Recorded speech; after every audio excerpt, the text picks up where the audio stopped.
joined by economist Marco Annunziata to chat a little bit about how we see the economy in 2023 and how that might affect the manufacturing space. Marco, thanks so much for talking to me. It's been a while since we chatted on camera. I've been reading your work a lot recently, and it just feels like everybody should be, because everybody needs to keep up with what's going on in the economy. And it is extremely unclear. Are you able to see through the fog and give us an idea of what you think is going to happen this year? Phil, it's a great pleasure to catch up again. And yeah, there is a lot of fog to look through. I think I can offer some light. And for your audience, for anybody who's interested, I'm on Substack at Just Think. But let me tell you what worries me or what I see about the economy. It's the following. I think we're still fixated on demand side issues, which is no change from 2 years ago. Now, since 2 years ago, we've gone through the pandemic, we've gone through supply chain disruptions, and all the discussion on inflation, and a lot of talk about inflation. Now, a lot of talk of inflation coming down, but all of it is still based, the discussion is still focused on what can the central bank do? What should the government do? Is the government doing enough? Is the central bank doing enough now in terms of tightening interest rates? There is a fixation on the demand side, and we don't look at the supply side of the equation, which to me means two things: productivity, which links to investment and innovation that you and I have discussed many times before, and workforce, talent, access to skilled labor, which again is going to become a more and more important constraint as we go forward. Yeah, I think it's fascinating, and I think that's definitely true when I look at the general economy. It's interesting that when we look at the potential for downturn or even recession, now we are constantly still talking about demand, where we've been an industry that's actually been entirely impacted by supply for the last two years. We've been impacted through the pandemic, and then we've had the most stunning picture of a bullwhip effect that we've ever witnessed. So we're still seeing that, and even as supply eases, perhaps because there is a softening in demand, there are many pockets in manufacturing where supply is constraining us. So I think there's a huge impact there. You talked about kind of reliance on the Fed and trying to figure out what impact their efforts are having. Do you think it is one of those situations where they're just tinkering and the economy will do what it will, or do you think that they're actually having an impact? It feels like in the US they think they've already won. It does look that way, doesn't it? Especially after the latest press conference we saw in February by the Fed Chair Powell. It feels like, and I can understand the Fed in the sense that they've done quite a bit. They've increased interest rates by over 4 percentage points, starting from zero, but 4 percentage points, which is quite a lot. So they feel rightly like they have moved, they've done a lot. And during the same time frame, headline inflation has come down from 9% to 6%. It's a good decline, though we're still 3 times their target. But at the same time, what's interesting is that you can see why the Fed wants to believe that the job is done, because they've raised interest rates by quite a bit. But unemployment in the US is still at a 50-year record low, 3.5%. Stock market has recovered. So the Fed is looking at this and thinking, hey, maybe it's like magic. Maybe we're so lucky that we get inflation down to target with no recession, no increase in unemployment, and essentially very little pain in asset prices in financial markets. And you can understand their desire to believe this. However, when you look at the tightness of the labor market, the fact that because of the way financial markets have rallied, so asset prices have increased, market interest rates have come down. If you look at financial conditions indexes, which measure financial conditions overall, they are back at the levels of the beginning of the year. So in terms of how financial conditions are, it's as if the Fed had done nothing, which makes me worry that inflation, once it gets to 4 or 5%, it might stay there for quite a bit. So I understand why the Fed wants to feel like they've done their job and the war is over, but it's not. Yeah, no, I agree with you. And, some of us remember when 4 and 5% inflation was kind of okay, and it was kind of the norm, but those were days when interest rates flirted with double figures quite often. So it's a very different economy. When I look at it specific to the businesses, particularly in the electronic manufacturing services space, they've had their own little economic impact going on, where the shortage in the supply chain has drawn a huge amount of capital from the balance sheet into working capital. So a big swelling of inventory, a big swelling of work in progress. That was done on the back of very cheap money, and now money is much more expensive. The hope is that in the last quarter of last year and the first quarter of this year, money will move back in the other direction. But I'm not sure how quickly that is going to happen. How do you think those EMS companies, those CEOs, CFOs should be tackling that? Do you see a situation where most of them will openly admit they've doubled their capital in inventory? Do you see that easing back, or do you see it being much slower in easing, much as it is in the general economy? I think it will be slow in the easing. I think the adjustments we will see right now will be slow, both in terms of adjustment in inventories, but also in terms of reacting to the changes, the fluctuations in the cost of capital. And I think it's because there is still a lot of uncertainty in the economy.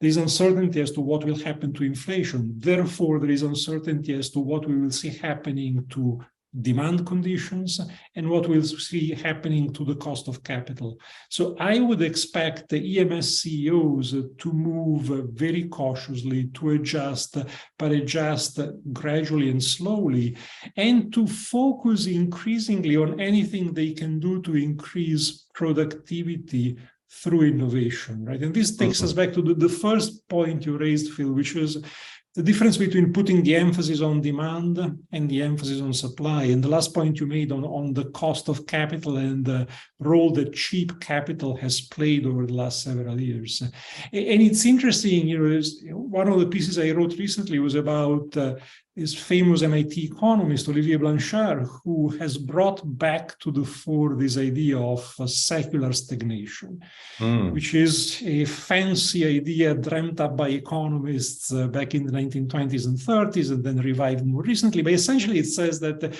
you can be in a situation where the only problem you have in the economy is the lack of demand. A situation where interest rates are extremely low because there is an abundance of savings. Everybody's saving too much, especially if populations are getting older, they're saving too much.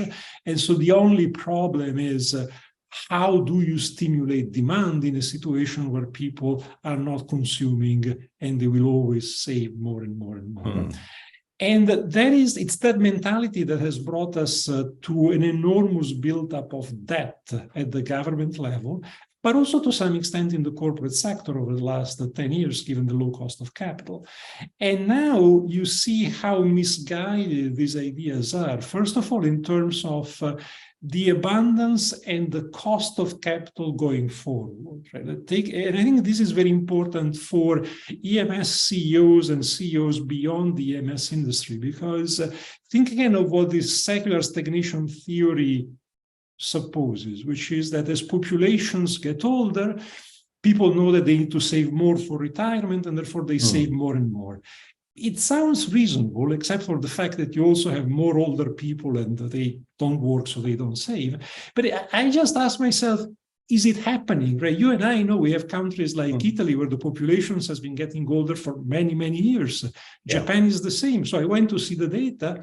No, you look at Japan, Italy, savings have been going down. And the same thing in Germany, the same thing in almost every advanced economy.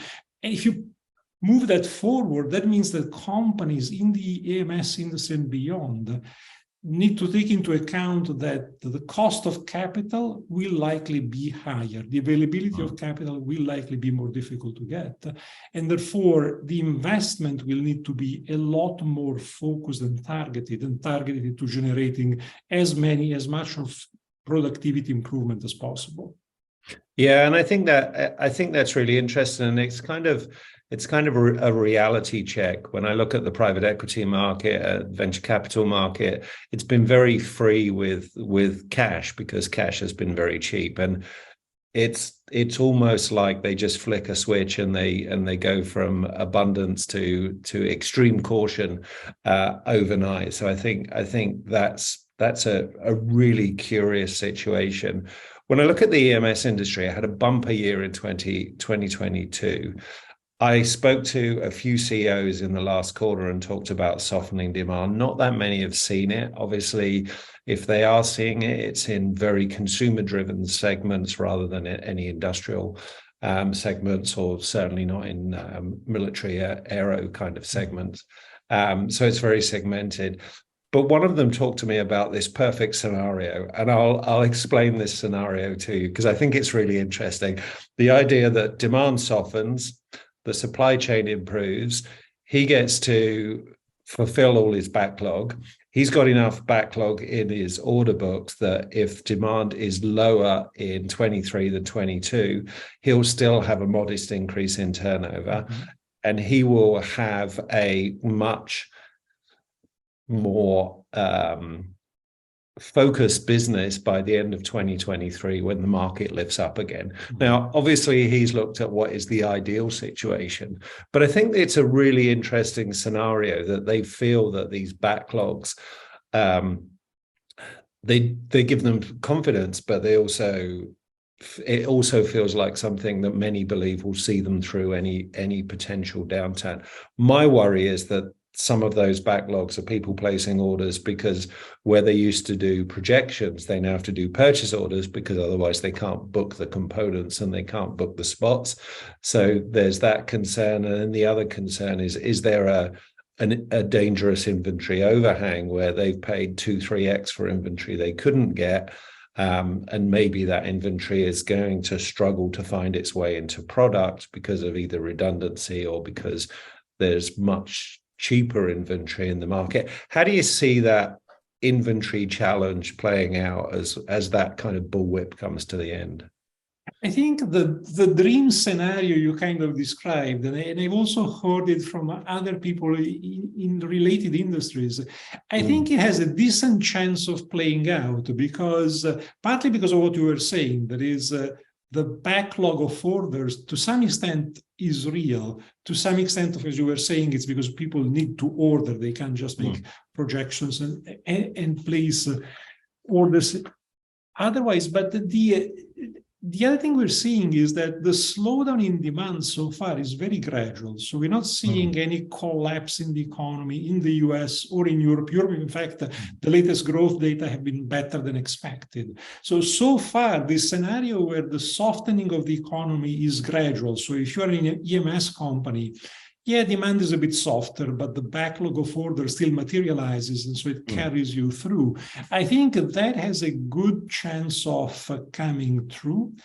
The challenge for me, though, is how do you look through this and say, okay, this will see me through this first phase of the downturn, but how do I use it to put my business on a more sustainable basis going forward? Is there anything I can do to anticipate or to mitigate the volatility that might come back? Because it's the volatility that we've left behind that created enormous disruption in the industry. So I think it's good to think positive and to think that we can have a very, very easy scenario ahead, so to speak, but that should be a challenge and a spur to think, okay, how do I use it to really put my business on a more sustainable basis so that I can be more agile and more profitable as we come out of this cycle.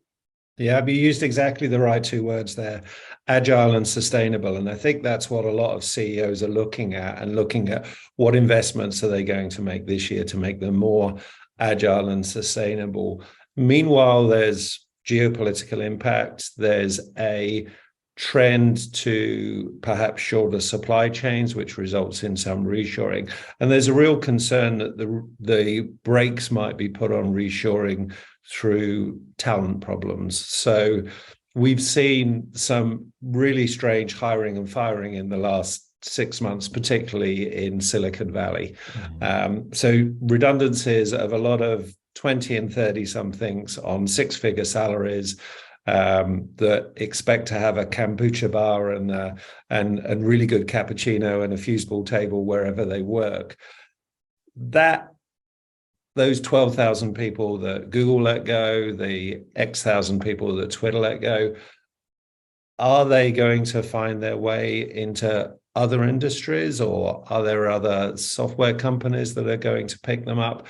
And will that have any correction in the labor market? Because when I talk to particularly smaller EMS guys and capital equipment guys, they're saying, well, we can't get the operator staff, the $40,000-$50,000 a year operators, but we can get, $130,000 software engineers. So there's really a mismatch in talent at the moment.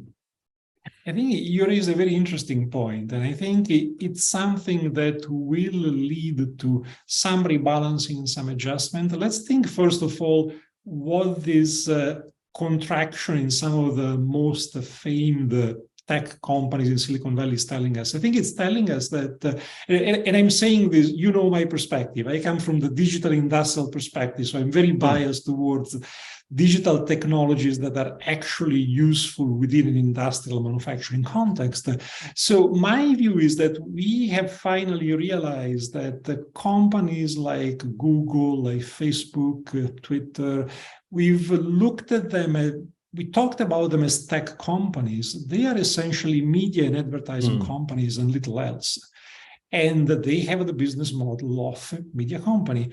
And I think all of a sudden, with this contraction in capital that we've seen recently, investors have woken up to this reality. And so these are the companies, the big companies that no longer have the unlimited budget capacity and therefore have to let the people go. Now, this brings me back to the experience we had when I was with GE and we were trying to build a digital industrial business. One of the challenges we had is that for software talent, we could not compete with people like Google or Facebook. And I'm thinking, okay, companies that now are trying to bolster their software capabilities in the industrial world, now they have a shot. Now they have a chance of really picking up some software talent and bolstering their capability. And I think that is extremely, extremely positive for pushing this digital industrial innovation.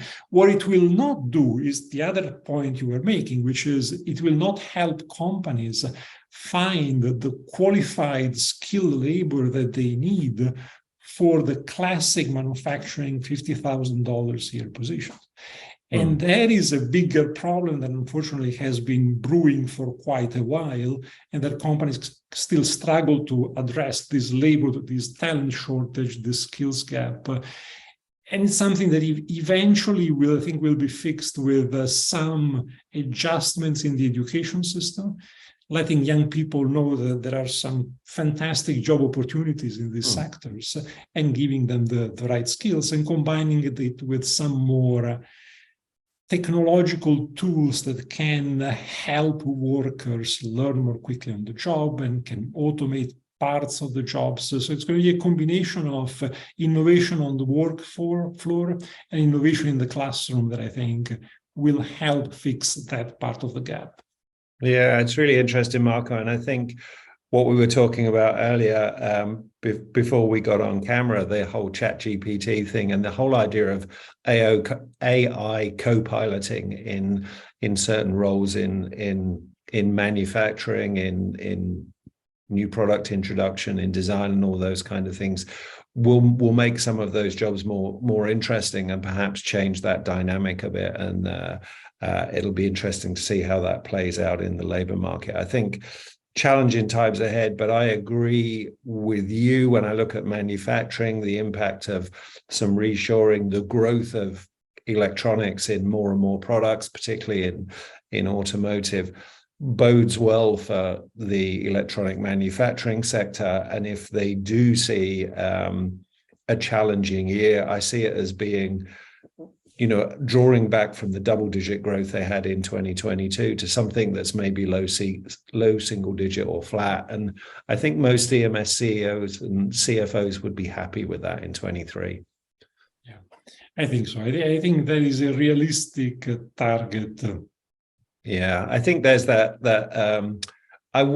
I often use the term cautious optimism, but this year I think it's curious optimism. I think people are unsure, but they feel reasonably optimistic. So I think that's good. And I think the idea that they take the opportunity to make their business more agile and more sustainable is good for the industry, good for the planet, and good for just about everybody. So let's hope they do that. Marco, always an absolute pleasure to chat. Likewise.